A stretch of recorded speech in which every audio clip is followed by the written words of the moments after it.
Kumusta? Magandang hapon po sa inyong lahat mga ka-farmers from Luzon, Visayas at Mindanao.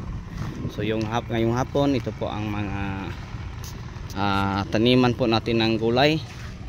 So yung mga nakatayong poste, yun po ang taniman dati ng ampalaya kung saan papalitan natin ng kamatis. At ito naman ang talong, at dito banda ang pepino, at dun banda sa likuran ay sitaw. Yung may nangakabolting, yun po ang ating bell pepper, no, ng variety ay Sultan F1. So yun po, no, mga ka-farmers, oh. Napakaganda pong tingnan. At ito po ang ating mga bell pepper. Ayan, maganda na pong tingnan, no. So yun po, dito sa likuran may tanim tayong kunti, at saka doon banda. Ayan po mga ka-viewers, mga ka-farmers, ang ating talong na napapipitasan natin nung nakaraan ng ang ating kasi, no, malapit mga 2 tonelada. So may class B at saka i-reject 2,002 kilos ang ating napipitas lahat. So yung A 1,910. So yung semi natin nasa 200, at saka may reject tayong 100 kapin. So nasa 2,000 kapin kilos po ang napipitas natin dito. So sa kabila ay nakapitas din na tayo ng 200 kilos, siguro sa sunod na sa mga 500 na.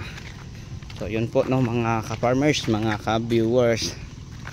Okay, so sa nilalamp trip natin na area na taniman dati ng ay yun po ang kamatis na ipapalit natin na Diamante Max F1.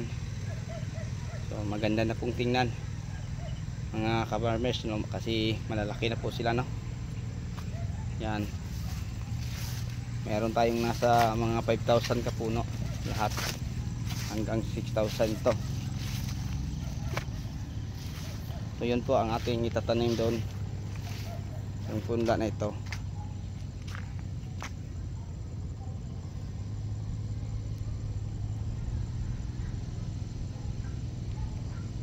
At dito naman banda nakatanim ang ating bagong talong na kaliksto, na yung nagbagyong Christine katatapos lang nagtanim yun dito banda. Tapos yung ditong banda na dalawang area alin niya pagkatapos ng bagyo.